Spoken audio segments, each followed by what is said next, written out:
So it seems like every year there's the discussion of who should be the number one pick. Obviously, there's a pretty decent handful of guys that people lean towards more than others if you should take a receiver or running back and whatnot. Most often it's running backs taken traditionally top three running backs in the league are often the top picks. Yeah, this year it seems like Todd Gurley's the consensus top pick for the most part. Him and Le'Veon Bell.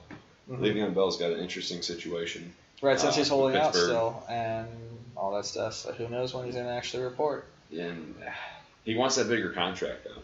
Yeah, and that's the only thing that would keep motivating him to play. Right, and he'll still make I think like $13 million on the franchise tag. He's still gonna make he'll still be okay. Yeah, but he's a little more risky. Yeah, Todd Gurley, don't expect what he did last year. That was a ridiculous season. I don't know, man. I think I might even expect it to be better. Nah. Second year of that offense being in place. That's insane, though. But I feel like defenses are going to be able to make some adjustments. That's true. That's true. You get your second year out there. So the numbers might not be as high for Gurley in the fantasy. Yeah, and they might want to spread it out more with some of the new targets they've got. That's true. Either way, I don't think you can really go wrong. Whenever you have the number one pick, if it doesn't work out, it's because something fluke happens. Right, like last year. I remember in a lot of leagues, David Johnson, the Arizona Cardinals running back, was the number one pick. And what happened to him week one or week two, broke his wrist, and that was all she wrote for his season. So yeah, any Gurley, Bell, David Johnson, probably not so much. He wants someone more proven. But I think he'll bounce back with a pretty I'm sure he'll have a good year, nice too. Season. The only problem with Arizona is they might be losing a decent amount of the time. So they might not be able to run the football. That's true. They'll be throwing the football more. But he's a great pass catcher. He can catch the ball. Great check down. And if they decide to go to that rookie quarterback, your best friend as a rookie is that check down. So Alvin Kamara, love or hate? Dude. Is he worth jumping up to? A lot of people have him average draft pick around number 6, so mid-first round, depending on how deep your league is, Yeah, I think that he's definitely worth that, actually, because I think Mark Ingram is going to continue to get less and less, and he's suspended. And he's suspended. For 4 games. And so Kamara is going to get featured heavily, and I feel like last year, if the guy could make it so that Adrian Peterson didn't have a job anymore, I'm pretty sure you can make it so that Mark Ingram isn't the featured back anymore of the system. Yeah, they just have a really nice tandem going. Cheaper. They do have a really nice tandem. When Ingram gets back, they'll continue that. But these first 4 weeks, and I think throughout the rest of the season, because Kamara is the better talent at this point. Ingram's definitely the second option. At this, and a much later pick. Definitely. He's more like in the 50s, 60s. If you have like a 12-person league, you'll be definitely taking him. But you'll be taking him. You would take Mark Ingram with the intent of picking someone else soon after to be able to play those first 4 weeks. Yeah. To weather the storm, and then kind of hope that he is Mark Ingram, that he's involved as much. The Saints are an interesting team this year because they have all those weapons. It's like the offense had an off year. But they didn't. You can see them. You can see that it was purposeful. It was intentional. They made an effort to keep their defense off the field longer, rather than having the quick strike Drew Brees, which is why you saw Drew Brees' numbers drop last year. He only threw 23 touchdown passes last year. Very weird. That's not happening again, by the way. I think that his numbers will go up. Maybe not a whole bunch, but I bet he'll throw 30. Yeah. And I think Drew's a good value for where a lot of fantasy drafters have them, absolutely, yeah. I mean, you're talking getting him. He's right now ranked overall number 70, so he's going in like the middle of the 6th round, towards the end of the 6th round. Like in a 12-person draft, you can go ahead and get your wide receiver, running back, and flex taken care of, and then land up with Drew Brees as your quarterback. Yeah, I would even take him in the 5th round, maybe. I think he's being undersold because he had a year last year where they featured the running backs more. But when Alvin Kamara crosses the end zone with when he gets a pass, it still counts for Drew. Yeah, that's right. So they're going to do that. That's what he did a lot. Mm-hmm. He didn't really run the ball. That was Mark Ingram's thing. I mean, he ran the ball. He still ran the ball plenty. He had a great season. He really did. I think it's going to be more and more. Yeah. So we were having this conversation earlier. Alvin Kamara, love or hate, you think he's going to repeat? I'll bounce it back to you with a different player though. Kareem Hunt. What do you think? Kareem Hunt, I was on the train last year, and he turned out to be a great steal in the fantasy draft. Just because of Andy Reid's offense. Right, his system is just made for running backs. Right, yeah. But the only thing he has going for him is he's that type of back that he's going to grind it out all game. So he wears you out come the fourth quarter, and that's where a lot of his work was done last season.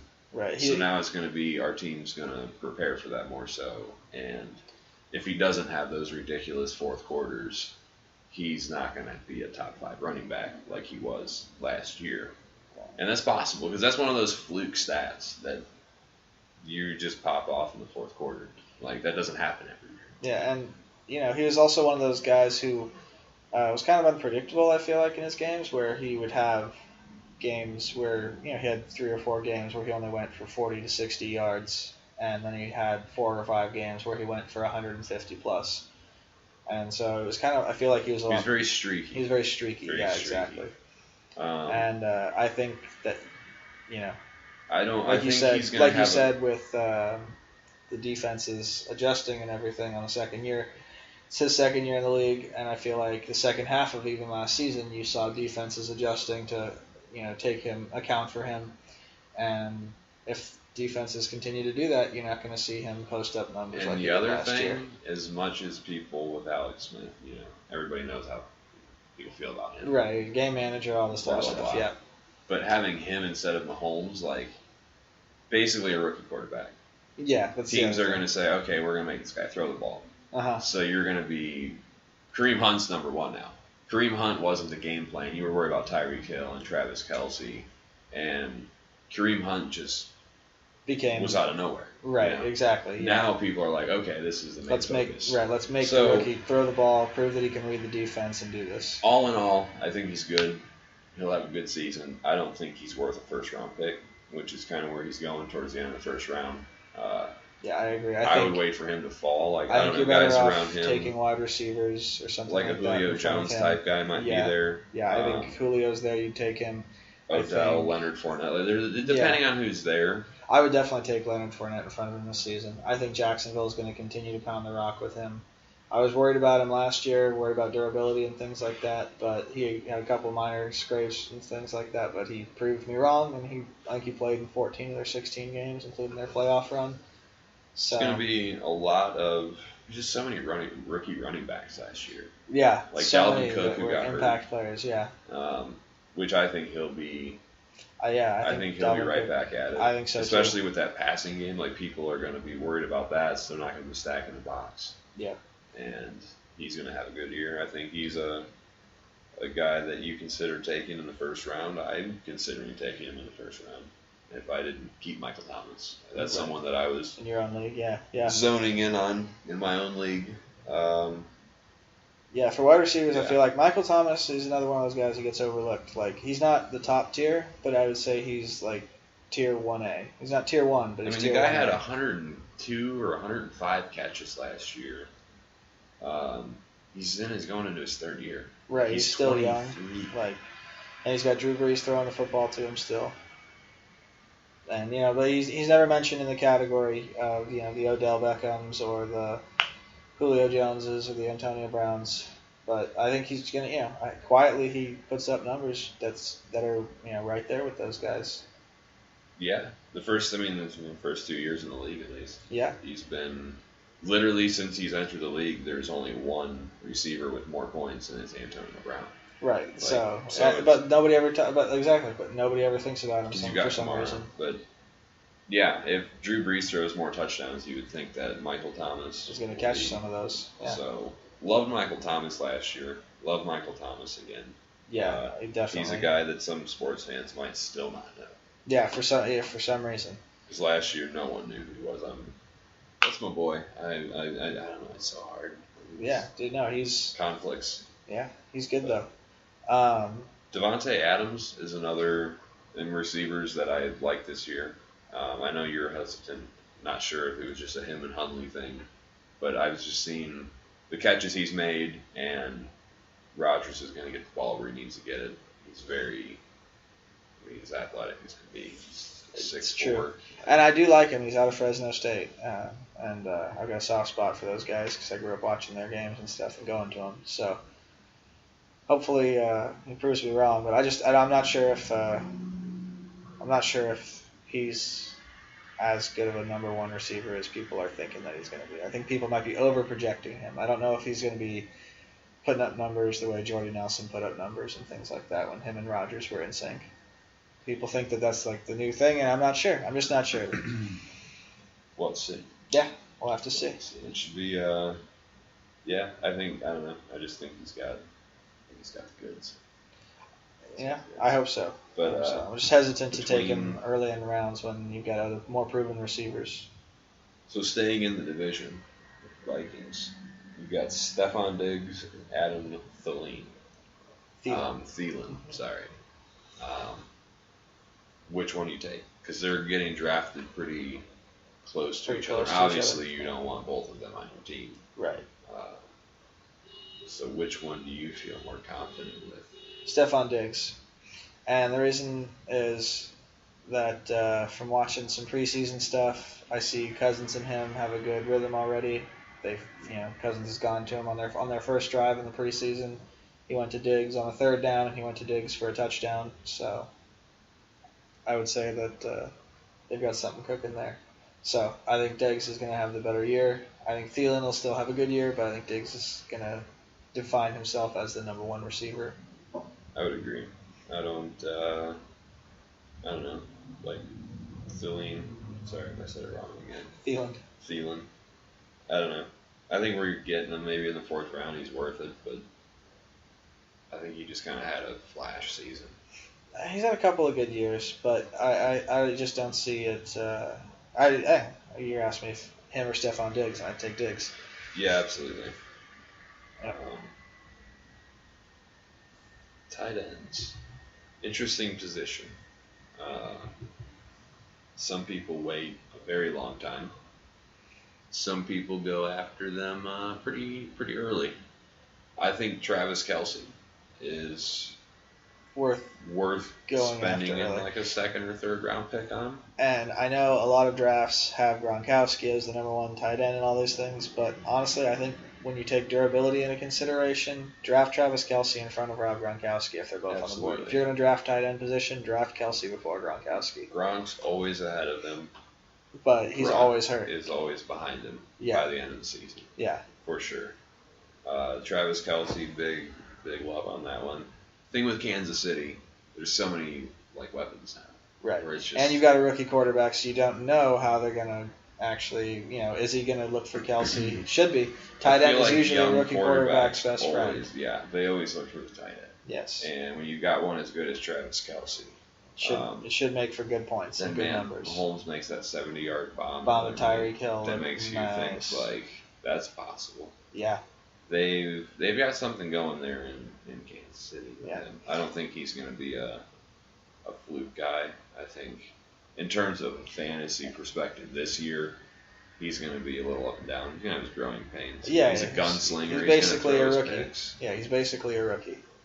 It's his first year starting. It's his red shirt. He had a red shirt year. Started the last game of the year because their playoff position was already secure.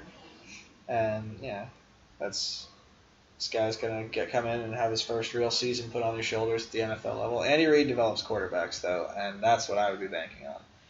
Is when has Andy Reid not developed at least serviceable quarterbacks, especially for his own teams? I know you can always somebody can scream Kevin Kolb, look at that terrible pick that he made. Well, Kevin Kolb never actually hurt the Eagles. They traded him somewhere, and he went and was terrible in Arizona or something like that. But whenever Andy Reid has a team, Andy Reid always has good quarterback play, and Pat Mahomes is going to have good quarterback play because he's an Andy Reid product. That's what you do. Yep. That's what you do. So I don't know if I would draft Pat Mahomes, but if you're looking for a quarterback late, I think very deep. Late. He's not your guy. No, definitely not. But I think you could definitely, like I said, if you find yourself with a middling quarterback with your first pick, who's going to be your daily starter, I would look low and maybe take Pat Mahomes with some of that bench space because I think he might, if we saw the 70-yard bomb to Tyreek Hill. If he can do those things, then that's going to be big numbers. He's going to put up big numbers in fantasy. They might not win, but he's going to put up numbers if he puts up that kind of stuff. If all the weapons have good years, that must mean he does too, right? Right. I guess it's kind of correlating to each other. Yeah, one has to go with the other. You think? Yeah. Man, Larry Fitzgerald. Dude. Every time I look at the list, it's like one of those guys that you just think he retired.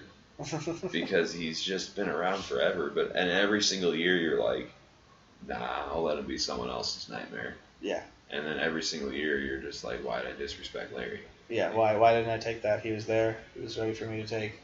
And I decided to go with some third-string receiver on some other team who I thought was going to put up big numbers in the slot. As bad as it's, like, people would say he hasn't had the greatest quarterbacks to throw him the football, but like Carson Palmer, Kurt Warner, this might be the worst quarterback he's had tossing him the football in his career. That's a Heisman winner, Sam Bradford.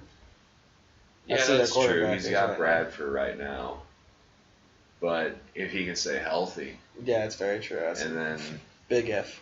And I feel like Fitzgerald, that might. Bradford is a precise short range guy, so he's very accurate. Yeah. Fitz is turning into more of a possession receiver towards the end of his career here. So there's no reason that you couldn't swoop him up at a good value and have him put up 90 catches. Again. Don't be like Alex this year. Don't be like, he'll be somebody else's nightmare. Let him be your problem, your superstar. Let him be your nightmare this year. This will be the year that I take him. And watch, he'll do nothing. And then he'll do absolutely nothing. Yeah, but that's the game. That's the game. That's the gamble. Around him is Amari Cooper, around the same average draft pick. I'm very big on him this year. Just a quick. Yeah, I think he'll do good in Gruden's system. Yeah, that's another interesting Everybody thing. Kind of forgot about him. Is the Raiders had a down year last year, and everybody's every year. And everybody's kind of forgotten about what they put up and what they did the year before, and now they've got an offensive coach like John Gruden. It's I think it'll be. I think their offense is going to put up big numbers. Hopping on the wide receiver train one more time before we talk about some running backs. Juju Smith-Schuster. The number 2 now. Number 2 in Pittsburgh. Yeah. Antonio Brown has had his games where he's out for 1 or 2. I'm not saying he's injury prone, but he might have his game or 2 where he's a little nicked up. And Juju Smith-Schuster has shown more than capable of being the number 1 when he's out. Yep, definitely. And if you can get a guy that's not only going to contribute throughout the year, but give you those 1 or 2 monster games as your wide receiver too, that's I think that's what you're looking for, Bob. From a wide receiver 2 or a flex, definitely. So Juju Smith-Schuster on the love list. Definitely. Get him if you can. Don't reach too much, but I'd go in the 3rd round for him. If he's going to be my number 2 receiver, like I feel like I'd want one more guy in front of him to be the number 1. Yeah, definitely. Like if you balance I don't like him as a number 1, but Julio or Michael Thomas, that'd be a pretty nice 1-2. That'd be a pretty nice 1-2 punch. And you get a running back in between. Yeah. If you get there in the 3rd or so. Yeah. Yep. Just have to. Just got to see how the draft goes. 'Cause you got all these plans. Yeah. And it never goes how you plan. And then you just never know because everybody decides they want to take Aaron Rodgers number 12 and Brady at 15. That's what you hope for. Yeah, take advantage of those happens, mistakes by other people. You snatch up people. You take a quarterback later. A running back that I don't understand why he dropped so far so quick, Lamar Miller. God, yeah. I feel like we've both kind of been like. He's the number 1 He's the number 1 running back in Houston still. No one else is there. No one else is there at all. They're going to run the football. Like I understand. If so, Deshaun Watson's there. Right, but he's not going to hurt him. He's going to put him ahead, and then they're going to run the ball with Lamar Miller, or he's going to get him in the red zone, and then you're going to have some nice touchdown runs for Miller. Yeah. So he's a guy that's going towards like the end of the 4th round. Runs for like your running back too. Yeah, solid. Really solid. I think you get because if you do it to 2 running backs, 2 receivers with your 4 picks, yeah, you end up with Lamar Miller as your 2. Dude, that's a really good. I think that's pretty solid. Yeah. It depends. Depends on who you get for year one, obviously, but roundages, by the way, are based upon 12 people in a draft. So if it's an 8-person draft, you're not going to want to take them in the 3rd round. Yeah, you're knocking it back to like the 6th or 7th. Yeah. So it all depends on where your league's at. So all these roundages are based upon 12-person leagues. I don't even know if roundages is a word, but I like it. Well, making it a word. I'm going to use it. Roundage. Let's see here. Let's see. What do you got here, Brian? Anybody that sticks out? We got Jimmy Graham coming on the list here around the 5th round. Yeah, I think he's a. Average I think he's one of those sneaky tight ends this year. Everybody highlights Gronkowski, Kelsey, and Zach Ertz, and I think he's the 4th tight end being taken right now. Yeah, I'm just saying. I think people. I think you might want to take Jimmy in front of Zach Ertz this year, maybe even in front of Gronk, because Aaron Rodgers doesn't have Jordan. If you're taking Jimmy before Gronk, you're reaching. That's true. Because there should be other things. Someone else is going to take him. There should be other things that are there, but I would take Jimmy in front of Gronk as far as who I would rather have on my team. Because again, I think Jimmy Graham will be there 14 of 16 games, whereas Rob Gronkowski is going to be there for 6 or 7, maybe. A lot of people I feel like he's shown up on more bust lists than almost anybody that I've seen. Yeah.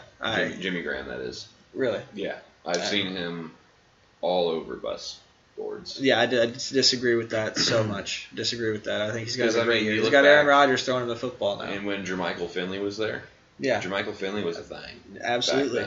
Absolutely. And you know what? The Packers aren't going to ask Jimmy Graham to do that the Seahawks thought they would ask him to do? Block.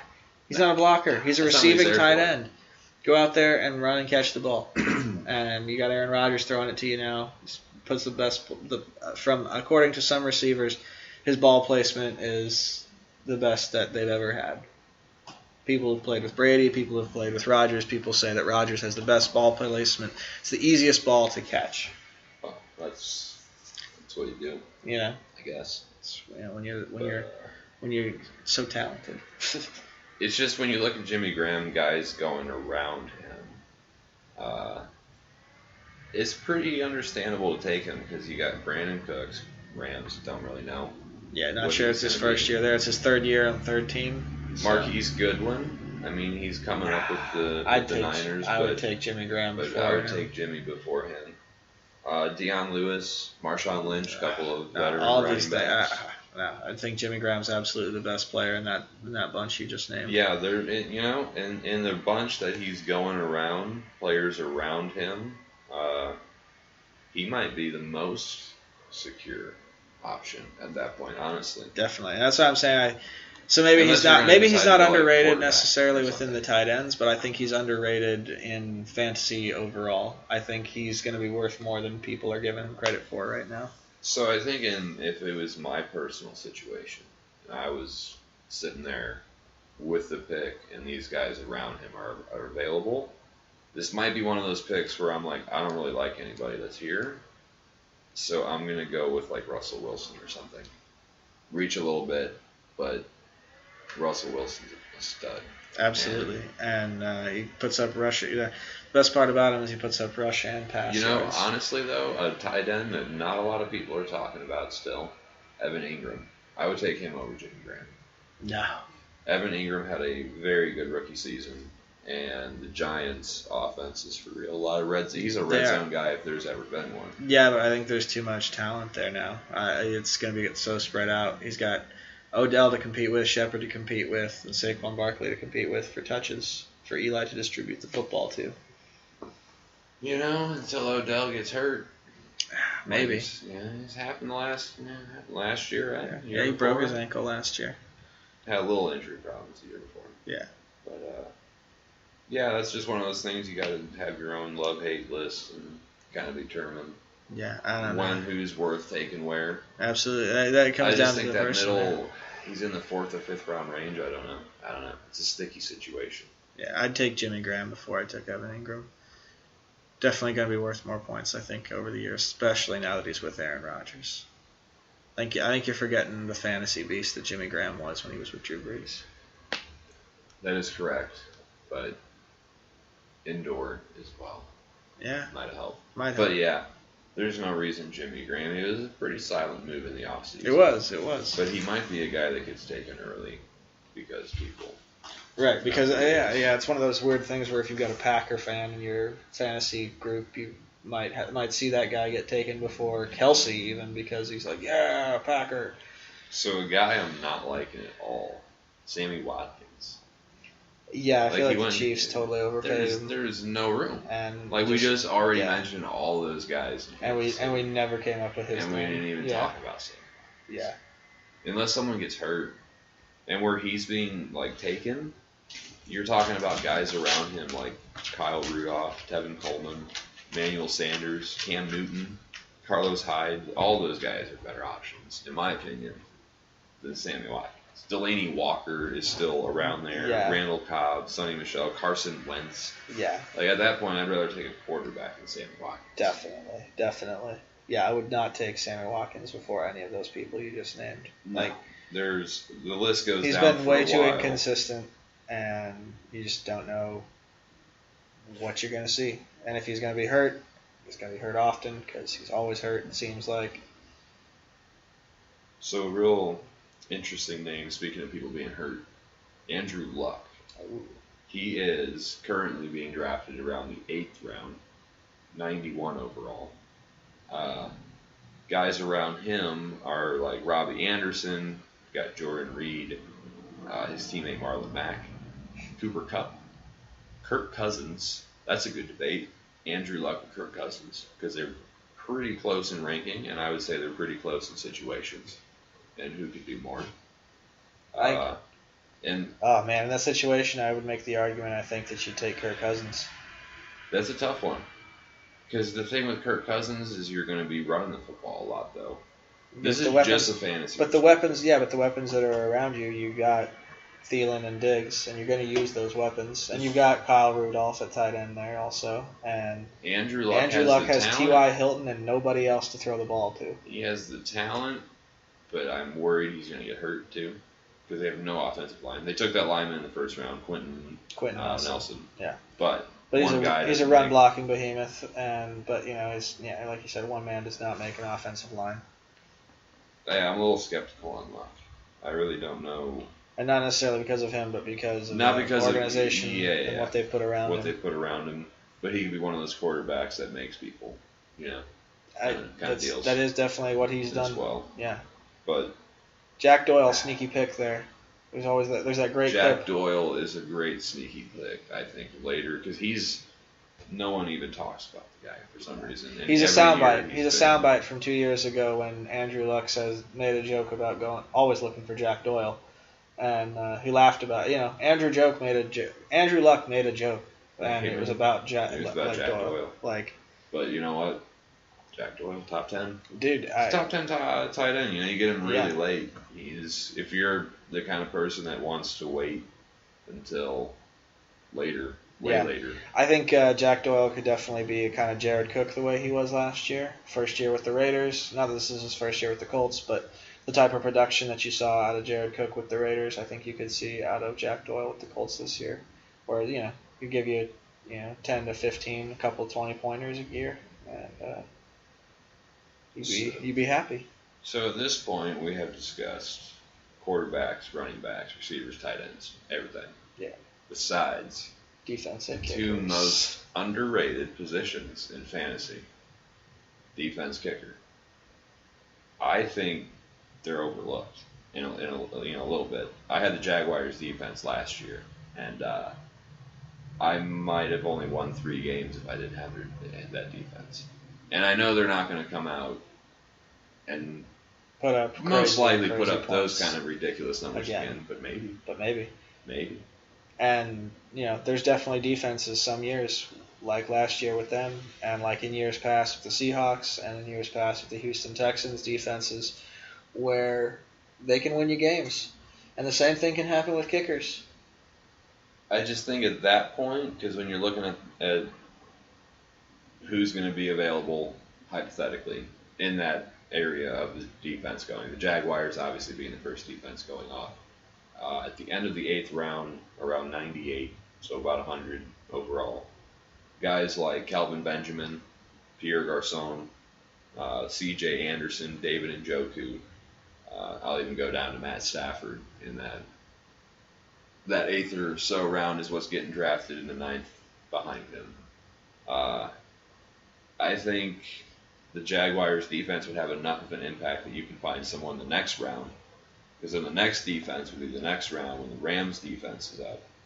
And you're still talking about guys like James White, Phillip Rivers, Matt Ryan, Nick Chubb, Sterling Shepard, Jack Doyle, Calvin Ridley. Like, you're not downgrading that much, but you're upgrading getting the Jaguars defense. Right, you're getting the number one defense. 30 points twice in a season, 20 points 4 or 5 times. Yeah.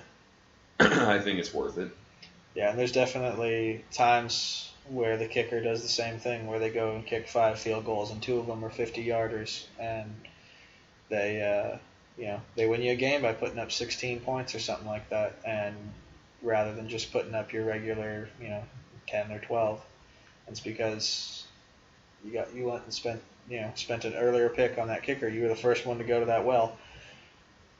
Justin Tucker, Gostkowski in New England, those guys, those are the 2 that come to my mind specifically, where it's like those guys can win you games in fantasy because of their range and their consistency.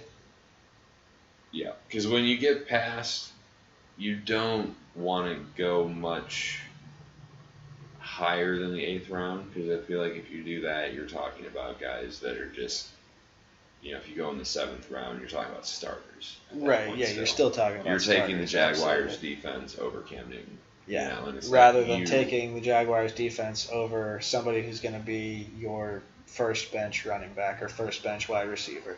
Yeah, it's valued, but don't overreach too much. Yeah. But if they're there in the 8th round, I'd think about it. I'd definitely think about that, especially with the defenses. Because there's a big drop when you get to the names of like Calvin Ridley and Ben Roethlisberger. When you get into that 10th, 11th round, that's when you're hunting for guys like Giovanni Bernard, Devontae Parker, question marks, complete question marks.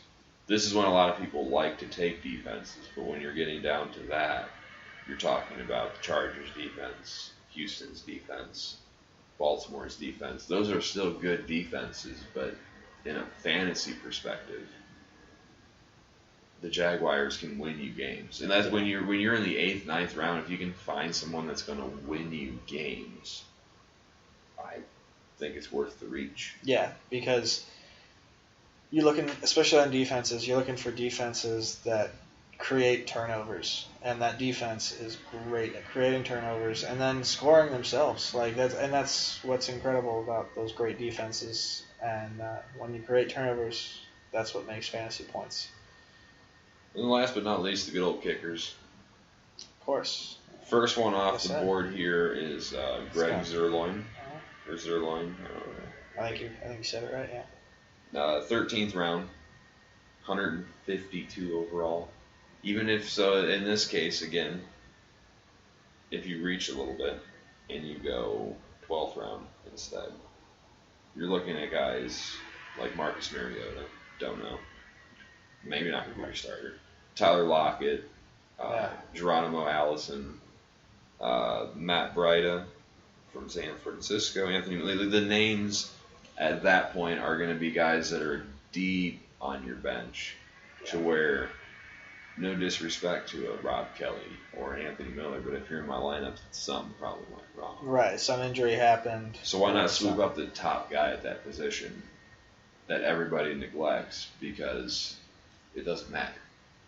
Well, when you're complaining because someone just put 20 or 50 points between their kicker and their defense on you, you can look back at this advice. You look back at this advice. Like, oh, this is what they were talking about. This is what they were talking about. So don't be that upset person. Be the person that makes people upset. Yeah. And that's how I would suggest you build your fantasy teams. Just go for big hitters and don't play consistencies. Play big hitters. Play big hitters. You gotta hit dingers. You gotta hit dingers like Big Al. Like Big Al. Gotta hit dingers like Big Al. Well, if you guys have any comments or disagreements, or think that other, have your own love-hate list, whatever, feel free to add them in the comments section, and we'll respond to you.